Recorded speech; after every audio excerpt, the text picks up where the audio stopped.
This is Ask with your host, Michelle Martin on 938 Live. Welcome to such a special series of Ask, where we are getting to know the person behind the public figure. I'm Michelle Martin. This is our final edition of Ask Your Minister, and our guest this evening is Senior Minister of State for Information, Communications and the Arts and the Environment and Water Resources, Grace Fu. Welcome to the program. Thank you so much, and good evening to everyone. Wonderful to have you here with us. And today we are discussing women at the workplace, at home. And before we start our discussion with Senior Minister of State Grace Fu, we are asking you today, can women have it all? Can women juggle a successful career with motherhood? We want to hear your views at 669-11938. Senior Minister of State Fu, before you joined politics about 6 years ago, you were Chief Executive of the Port of Singapore Authority International, Southeast Asia and Japan. And you are a Member of Parliament for Yuhua and a political office holder. You're also a mother of 3, all boys. Tell us a little bit about how you juggle a successful career with motherhood. Wow, that's a very big challenge, I must say. Has not been easy. But I started off with my husband expecting to have children. So we went into a marriage without really explicitly discussing about what would our roles be and how would we juggle our respective priorities. But we just thought that, as part of a marriage, we just have to deal with all the problems that's coming, and that we want to start a family of our own.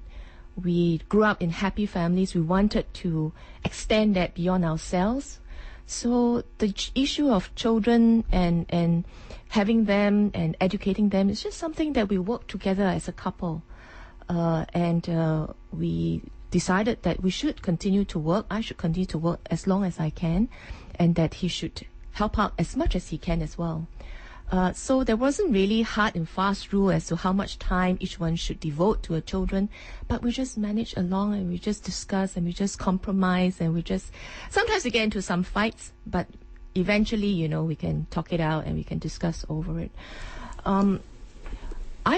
I wanted to have more children if I can. What was your ideal number? Actually, we started with 4.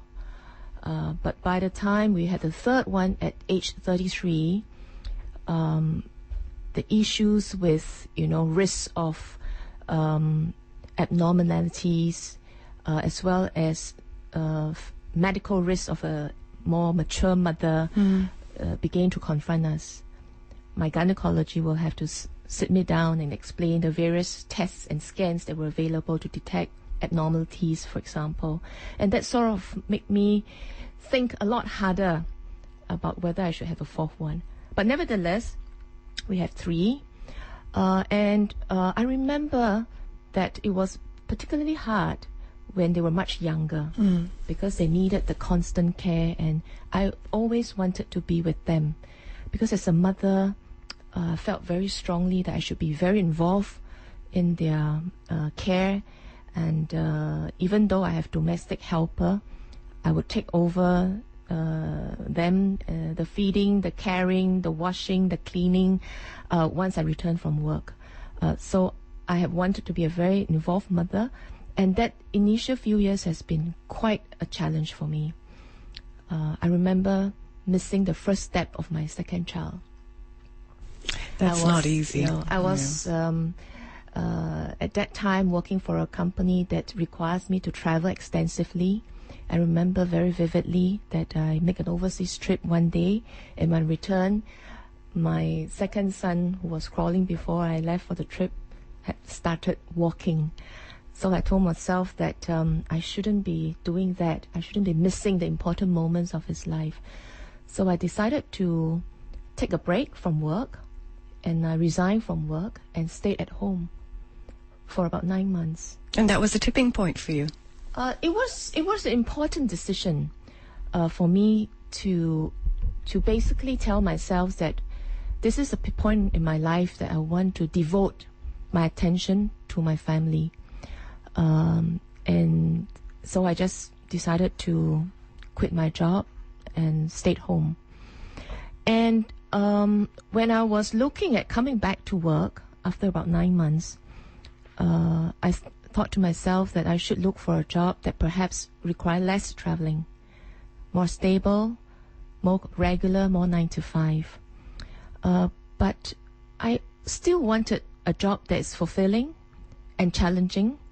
So PSA was at that time a perfect candidate for me because it was still a stat board then, and it is very much local in its operation. It hasn't started investing overseas, so extensive traveling wasn't expected. But I knew at that time that as a stat board transforming into a corporation, there were many new demands from an accountant's point of view. So I thought that it would be a challenging job. So I took up that job, in fact, with a pay cut, because it was a deliberate decision to, in a way, take it slower, one step back, so that I had more time for the family. But I think, as my experience have shown, that actually it's not that difficult to make up the lost time, because you just take every opportunity that come your way. You grab any opportunity for learning, for experimenting, for greater responsibility. You take a very positive work attitude. You're always looking out for new opportunities to explore your talents. The organization would acknowledge and will probably recognize your contribution, and you will make up for lost time. I'm sure a lot of women listening in would empathize with that sense of a pain of missing out on the step of, one of your children learning to walk, that very important first step, and the sacrifices that you clearly made. But how important do you think it is to have support at home? For example, did you find it helped that your parents lived with you and that your husband was so forthcoming with sharing the Oh, very labor? Much so, very much so. It would not have been possible without the support of the family. I live with my parents. They are of great help. My mother was a nurse, and so she's very competent when it comes to caring for young children. But not all the time. I was on my own with my husband for about 3 years when my children were young, because my parents were working overseas then. So I had to manage the household, and it's probably a very challenging time. Having to look after the kids as well as managing the household. So, I have cases when I return home at 8 o'clock at night and my domestic helper would come to me and say, "Mom, no rice tomorrow." And I have to zip up to the nearest supermarket to buy rice for tomorrow. So those are the issues that I think working mothers sometimes have to deal with. But once my parents are back with me, things sort of settle down. And you learn to manage, you learn to cope with the stresses of life. Now, I understand that your children are teenagers now, 19, 18, and 15. But when they were younger, did you ever consider leaving the workforce completely to be a stay-at-home mom? Yes, I did. So for that period of time, I left and I stayed at home for about 9 months. Why did I return to work? Yes. Did you think of extending? First of all, because I think the children were a bit older then, it made more established. Secondly was the fact that I realized that I'm really not a very good person to be at home all the time. I need to be challenged, and I wasn't satisfied just staying at home. Because to be at home actually involves a lot of sacrifices. Your circle of friends, your social circle actually changes completely. You don't talk about what's happening at work, at the career and private sector, in business. You talk about children and, things involving the family. To me, I didn't thrive in that environment. I needed to be challenged at work as well. So actually I have a great admiration for mothers who decide to stay at home, because it's really a great adjustment, a big adjustment. But I thought that I'll be better off working, but I made a deliberate decision to look for a job that probably with more regular hours and less traveling. Tell me a little bit about, child rearing in your family line. For example, I understand that your grandmother was a real inspiration and a role model. The 1911 revolution liberated Chinese women, and your grandmother was hired from China to head Nanyang Girls' School. So it sounds like women who, were career-oriented runs in the family. At that time, I didn't think too much about it. It was just very natural for grandma to be working, for mom to be working, and then for my sister to be working, and my elder sister to be working. So I didn't think too much.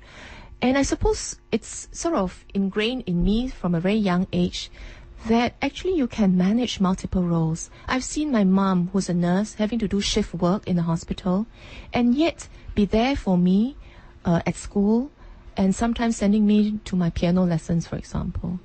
And she was able to manage a household, the work, as well as being a very good mother to me. She's a role model for me. And I think she has proven to me that it's actually possible to manage. And that has given me confidence. And I think that's what women need. We need role models. We need people to show us that, it's possible. It can be done.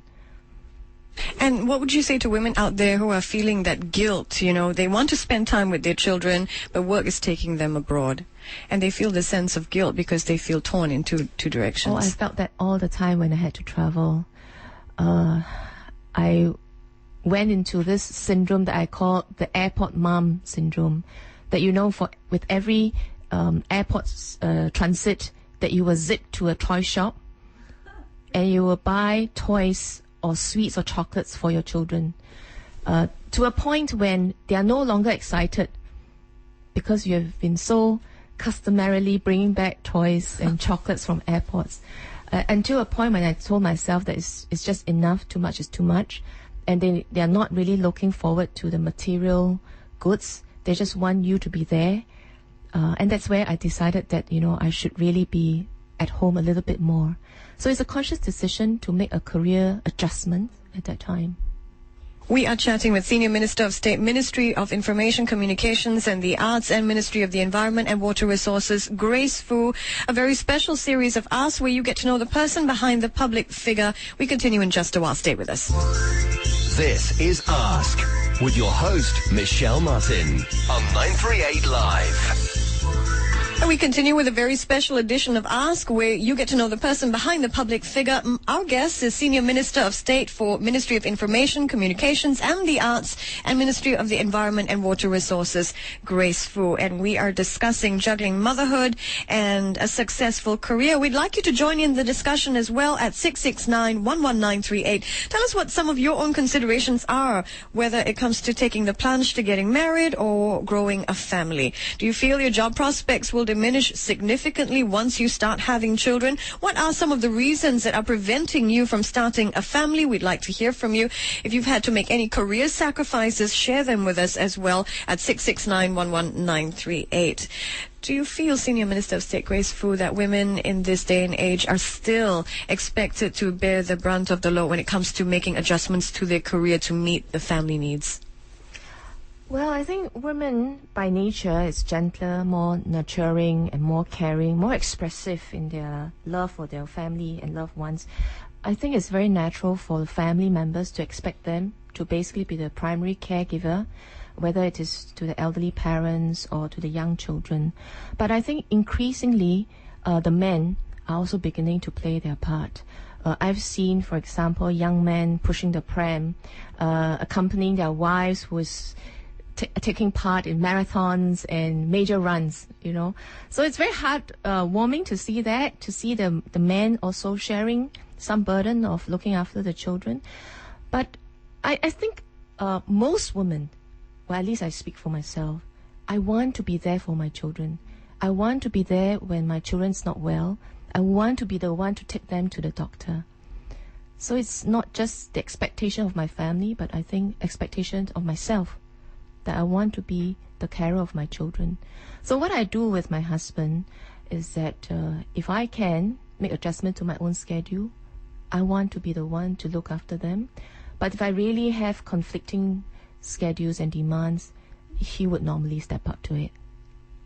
Wonderful to hear that. The sharing of division of labor in that household. 669-11938. Ms. Gawiran joins us now. Hello. Hi. Hi, good evening. Welcome. Go ahead with your question or comment. I just would like to say hi to Madam Grace Fu. I was working one time in PSA also 10 years ago. Nice to hear from you. And how is she? I'm very well. You're speaking to Grace now. You're speaking to her now. Yeah, okay, Grace. Gauri here. Hi, Gauri. I'm now 71 years. 71 years young. I'm my grandmother of three grandsons. Wonderful. 3 grandsons. Okay, thank you so much. 669-11938. If you would like to join us, put your questions to Senior Minister of State for Ministry of Information, Communications and the Arts and the Ministry of Environment and Water Resources, Grace Fu. Do you think having a successful career and motherhood are mutually exclusive, or that it takes a great deal of footwork to manage both? I think it requires a lot of juggling. We need to prioritize our goals, our life goals. We are not superwoman. I don't think we can be, running at 110% on all fronts. So realistically, I've told myself that I must prioritize my life goals. And at a certain point of my life, one goal will take priority over the other. So like I've explained, I've decided that when my children were younger, I will take my career at a slower pace. And when they come of age a little bit more, I would then step up back in my career and devote 110% in my work. And when it came to prioritizing, did you find that your own needs took a back seat for a while? We hear this often, that women put themselves last. That's true. Personal time, for example, is usually sacrificed. I don't recall having the luxury of doing, for example, a manicure or a pedicure or a massage. I mean, that's really at the end of the queue. And you can see that I take a very practical hairstyle because I don't want to spend extra minute on it, more than necessary. But you will find that at certain time of your life, you will have more time for yourself, because you do want to get your children to be more independent. Mm-hmm. As they say, describe parenthood as really getting your children to be ready to leave you. To leave the nest. To leave the nest. Mm-hmm. So from the day that they are born, you should really be preparing them to leave the home one day. So whether it's physical development, mental development, social skills development, you should really be preparing them to be independent. So there will become a time in their life, like my eldest is very independent now, so is my second son. It's only the third one, the 15-year-old, that requires a little bit more attention. And you do then find time for yourself and for your husband and, the rest of the family. So different part of your lives, you would have different priorities, I think, and recognize those priorities, put them ahead of the rest. Then I think you can manage the conflicting roles better. Do you think some women are better able than others to manage those priorities because of the flexibility or power accorded to them at work? For example, in the U.S., the appointment of Marissa Mayer as Yahoo's new CEO made headlines recently, not just because she's a woman, but a pregnant one. And when she announced she'd be taking shortened maternity leave, camps were polarized. Some hailed the sacrifice that she was making for her career. Others criticized her decision, which would set mothers back in the workplace, thought some. So Marissa Mayer, she's a fortunate woman. She's in a position to make the decision as to how long she wants a maternity leave to stretch for. Do you think women in general here in Singapore have that same freedom to manage such flexibility? I think I agree with the statement that if you are more senior in your position, you probably have more resources under your control. You're able to manage your time and your tasks better. So, for example, when I was in the holding the position of a CEO, I could, for example, arrange my traveling schedule much better. I will avoid the PSLE months, for example, so that I'll be at home with my children when they needed me. Mm-hmm. So in that sense, position does give you greater control in some ways. But to be very honest, if I were her, I would really think twice about taking on these two very important decisions at one time. Because if you study stress, you would know that having a new member in the family, it's a great source of stress. Being pregnant is a great source of stress. Having a new job, a new position is a great source of stress. And I would try to deconflict and have the stresses at different time of my life rather than have them at one go. It's also to be fair to yourself, because when you're pregnant, actually physically it takes a toll. And I think you should just be a little bit more careful about doing such a important task and putting up so much new demands on yourself, because physically you do need to get sufficient rest. So while I'm very happy for Marissa to be able to achieve this top job, but if I were her, I probably won't do it at the same time. Good advice for other women listening in as well. 669113938. Jackson, hi there. Hi. Good evening. Go ahead. Yes. The reason why I call it is because I personally have encountered some of these problems myself. I remember when I was very young, my parents do not really earn a lot, but it seems like my father alone, he can support the whole family, 5 of us, right? But today now I earn a lot, but I can't even support myself.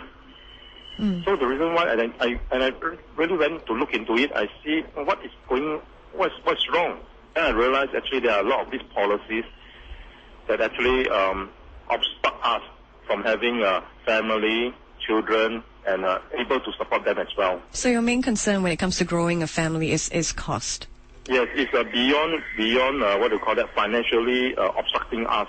Right. For instance, in the past, I remember my father alone, he did not earn much, but he can support all of us. There's no ERP, there's no GST, there's no levies, there's no what do you call that, COE and nothing. All right. Thank you very much for that, Jackson. Senior Minister of State Fu, do you think this idea of cost of living having risen is a legitimate concern for people when they consider the size of their families? Yes, I think many couples feel the need to have double income to cope with the demands. And I can fully understand their concerns with cost of living as well as providing for their future. So what I would do really is probably not to stop work completely. And if I have to, I will take a different kind of job. So I'm really like to see more companies offering, whether it's part-time work or flexible work arrangement. And I've seen many organizations, for example, offering their staff, their female staff, the option of working 4 days out of 5, maybe at 3/4 time. And these are all good arrangements to help the female workers ease, some of their burden at a certain point in time. So you don't totally sacrifice the income, but you will try to manage it at a slower pace. We are chatting with Senior Minister of State for Ministry of Information, Communications and the Arts and the Ministry of the Environment and Water Resources, Grace Fu. This is Ask Your Minister, 669113938. We'd like to hear from you throughout the show. Stay with us. This is Ask with your host, Michelle Martin, on 938 Live. Ask Your Minister. It's our special series here on 938 Live, where we're getting to know the person behind the public figure. Our guest this evening is Senior Minister of State for Ministry of Information, Communications and the Arts and the Ministry of the Environment and Water Resources, Grace Fu. And we're asking you to join us as well today at 669113938. Tell us a little bit about some of your own considerations when it comes to taking the plunge. And in this particular part of the discussion, we would like to ask you whether you want to see more capable, strong, intelligent women step forward to join politics, how difficult it is to get talented women to come forward when it comes to positions of power. Share your experiences with us as well at 669113938. So let's talk a little, Senior Minister of State Grace Fu, of your experience as CEO of PSA International. We often hear that women have to be a certain way to be taken seriously at work, and for a lot of women they think this means sacrificing their femininity. So did you feel that you had to work harder almost to win over your male counterparts? Well, first of all, I think PSA is in a very peculiar industry. It's an industry that's very male-dominated, because in the shipping and port industry, everywhere in the world, you're not likely to see many women in the workplace. So in that sense, I had the privilege of working with many male colleagues, and I must say that in the initial period of taking over as CEO, there were some doubts, I think, on their minds as to what kind of manager or leader will I be. And I found that there were certain expectations, there were certain doubts as to, whether she can do all this heavy lifting, as we call it. So I have to, I would say that, show that I can do what a man CEO can do as well.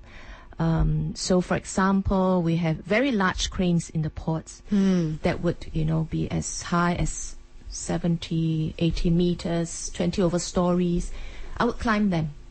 I would climb them with my male colleagues, I would go down to the coffee shop and have a beer with, my fellow workers, just to be with the guys and just to listen to their woes and share their problems at work. But do I have to work in a very, do I have to change my mannerism? I don't think so. And I don't think women should. Because we have our own persona, we have our own management leadership style. It will be very fake if we try to be another person. We have to show that we are effective in our own ways, through our own mannerism, to the style that we are comfortable with. It's just the same way as men too. Men CEO will have their own leadership style. The rest of the people will have to learn to work with that style. It's the same with women CEO. And I think that many successful CEOs have shown that they can be feminine, they can be gentle, and yet stern, firm, serious, and fair. Yes, of course. 6691138. Joe joins us now. Hello, Joe. Hi, good evening. Good evening. What is your question or comment for us? Actually, I just want to share in terms of trying to do a work-life balance. It's actually possible because generally women are a multitasker. Yay! Yeah. So the mindset shouldn't be, if I want to raise a child, it always turns up to be a dollar sign thing. You will always have to think of the other aspect of it. Mm-hmm. Yeah. You're right, totally right to say that when we decide to have children, Joe, we don't think about what is the kind of investment or the cost that we're going to spend on the child. Basically, when child, right, I know there is always an initial startup cost in the sense. However, when you have your second kid, all those clothing and stuff that you have used for your first child can then pass on. Absolutely. Thank you very much, Joe, for that. 6691138. We take more of your calls throughout the show. What do you think will encourage more Singaporeans to have more babies and for more capable women to step forward and come forward in positions of power in the office, in the boardroom, perhaps? It's a suggestion that has been raised, Senior Minister of State Fu, that for Singaporeans to have more children, perhaps longer maternity leave would be an option or, a good incentive, something the National Trades Union Congress has suggested recently. It's a suggestion. But the National Employers Federation has taken issue with this, saying that longer leave can disrupt companies' operations and affect hiring practices. So do you feel that longer paid maternity leave will encourage Singaporeans to have more babies? Well, I'm actually not so sure about that because in my very recent dialogue with a group of young ladies in their 20s and 30s, many of them actually do not see that maternity leave is the key factor.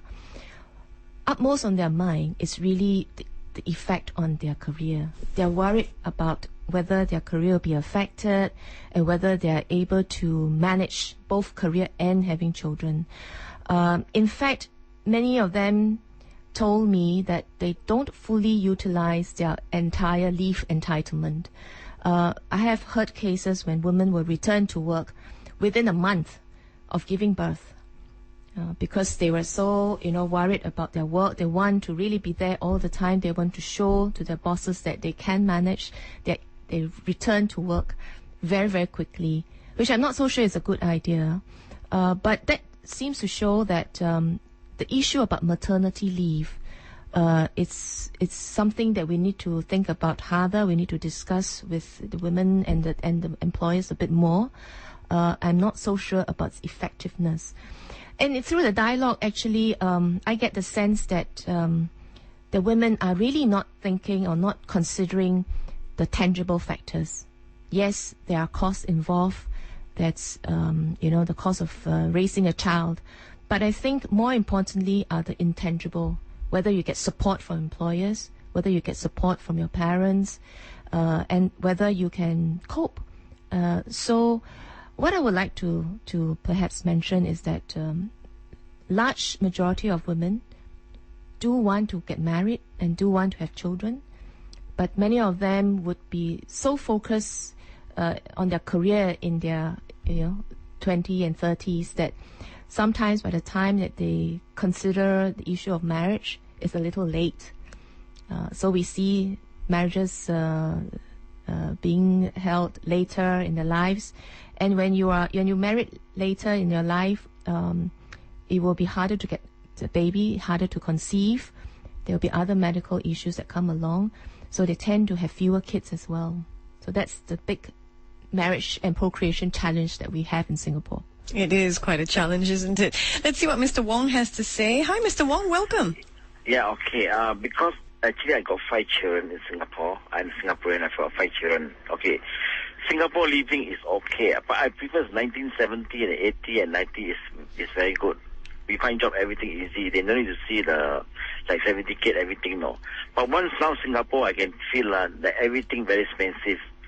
It's my only give birth, the hospital very expensive. If one day I have no job to work, my house I cannot pay the rent, house rent, HDB loan, HDB will take my house. All right. Thank you very much for that. We heard that in the first half of the program as well, concerns over cost of living.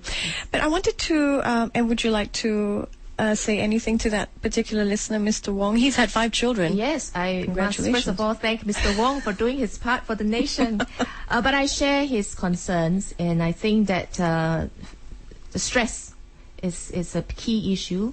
And I would like to basically give an advice that, if you have certain goals in your life, try to manage your spending according to the ability, and that as much as we like Singaporeans to work very hard, we should also have some priorities for yourself. There are other ways of de-stressing in life. We may want to go for an overseas trip. That's one good way. But we can also be touring some of our local attractions. That's another way of distressing without spending so much. So if we are open to ideas and we have to look around for some of the more cost-effective options in Singapore, I'm sure there are other ways to cope with the demands of life. Now, last year, a study showed that women accounted for less than 7% of all boards on listed companies here. The US, UK, Australia, New Zealand, even Malaysia were ahead of us. So when it comes to women and representation in the boardroom, do you think that a glass ceiling still exists here in Singapore? I don't think that there is a glass ceiling, because I think the job opportunities are fair. Our women are educated, well educated. But it is true that we don't see an equal representation at senior levels as well as board levels. So something must be missing. There is a missing link. And I think that could be due to a few reasons.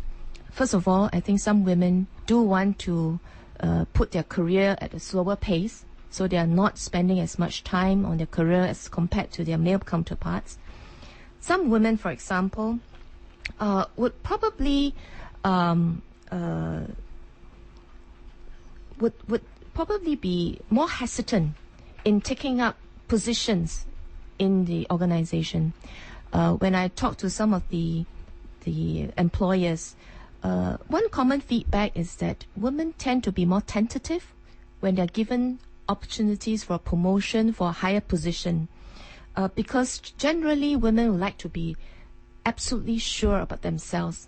They are a little bit more risk averse, so compared to their male counterparts, perhaps they are more likely to say no to a higher position. So for these reasons, probably the reason for women for not being represented equally at board levels. But I think a third reason could be this issue about networking. We have often heard about this, old boys network that is existing. I think to some extent it's probably true because women tend to put networking as some sort of a CCA at work, not something that's very important. And if they can spend time with the family, they rather spend time with the family than to be spending time networking. So in a sense, they lose out in their contacts. Their social circle perhaps is not as wide. But I would really like to urge companies to think about representation of women on boards. Because let's say if you are a company that's now expanding to Asia, you would want to have an Asian on your board to give you the guidance, the experience, and an Asian view to managing the business. And if women constitutes half of the workforce, women controls, numbers tell me, about 3/4 of household purchasing decision. Women even control 65% of decision in buying a new car. So if women is so important as a consumer, as an employee, as a supplier, as a stakeholder, why are boards not having women on their boards to provide them that view, that diversity in view that is so necessary for boards to function effectively? So we talk about board having diverse experience and diverse expertise in legal, in accounting, in audit matters, in HR matters. I think boards should also have a woman view being represented. So I would really urge companies, as a shareholder, that you have to look after shareholders' interests and that you have to justify to shareholders as to why you're living out such a big segment, a big stakeholder, if you do not have women on boards. Do you feel Singapore as a society is ready to accept more women running billion-dollar companies? We heard two listeners earlier on saying they'd like to go back to the past, 1970s almost. So, are we a progressive society in the sense of accepting women in power? Absolutely, and I think that there are several women trailblazers that are doing that just for us. Sok Kun, for example, in Singtel. Olivia in High Flux. Many, many more who are running big organizations, successful professional bodies. They have shown us that women can be as effective as men. So I don't think there is a problem with accepting women in that position, but we need organizations to be consciously giving women the opportunity. And would you like to see more capable women step forward themselves to join politics? Absolutely, that will be really my dream. That we are 50% of the constituents, and yet we only have about 20% representation in Parliament. So we are coming from behind. We should see more. I hope to see more. Tell us a little bit about getting talented women to step forward. For example, just stepping forward in the rounds of the PAPT sessions, for example. It's hard to get people to put their career aside to step up to the call for politics. It's harder for women, I think, because it's easier for my male counterparts to have their wives to stay at home, for example, to help them with matters on children and households. But as a society, I think we are perhaps not seeing as many men be prepared to be a house person, for example. So very often, invariably, my female colleagues will really have to handle multiple roles themselves. And that really puts more stresses on the spouse and for the family as well. So actually, we need women to come on board. We also need very supportive spouses to be along the way with their women, with their spouse. Let's go to the phone lines. Miss Lynn joins us now. Good evening, Miss Lynn. Hi, yes, good evening. Good evening, Miss Fu. Hi. I'd just like to make a comment. I mean, like just now, what you mentioned about younger women not really looking at maternity to actually have more kids. I think for me, myself, it's also because of the support network. Really, I have personally made a choice not to put my child or my kids into infant care for various reasons. And my really support network is just really my aged parents. So to supplement that network, I actually have to rely on very good helpers. But really, looking at where situation is driving right now, it's difficult to get good helpers. Not only that, I think the agencies are charging high fees and not giving us good quality. So that kind of sets me back in terms of really wanting to have more kids. That's one point. And I think the other is also when we talk about employers being more adopting work-life balance policy, I guess it's really not so much of the organization, but really the supervisor that's really implementing that particular policy. I mean, in my own company, while we have great so-called work-life balance policy, at the end of the day, when a woman do go on maternity, it's kind of like an unwritten rule that, in terms of performance ranking, you will be very lucky if you'll be able to maintain your previous performance ranking. Okay, thank you very much for that, Lynn. We've got 2 minutes left on the clock. Minister, would you like to address Lynn's concerns? Oh, absolutely. I agree with Lynn that that's the reason why we encourage companies to really look at diversity. In other words, it's just not enough to have the HR practices, but to have very senior leaders internalizing the need to treat women as valuable human resource, because we constitute 50% of the population. We are a very important source of human resource, and they should really look at ways to maximize and optimize the talent that we find in women. Women can manage multiple roles effectively, but we are not superwomen. We need to prioritize our goals. And I think for women, my advice is that be confident to prioritize your goals, let go of something in certain time of your life, pay attention on other important life goals, and you can manage multiple roles. It's running a triathlon. It's not a marathon, but triathlon. You need to do swimming, cycling, and running. And you need to be good. You need to train in all three events. And you need to do them reasonably well to be successfully completing a triathlon. And I encourage women not to be afraid of losing out in the career, and give yourself a chance. Give yourself a chance to have a family, a happy marriage as well. I like the analogy of the triathlon.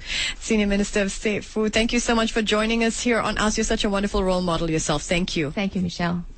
You've been listening to Ask Your Minister here on 938 Live. Our guest this evening, such a privilege to have Senior Minister of State for Ministry of Information, Communications and the Arts, and Ministry of the Environment and Water Resources, Grace Fu. You can hear the podcast of tonight's edition of Ask Your Minister.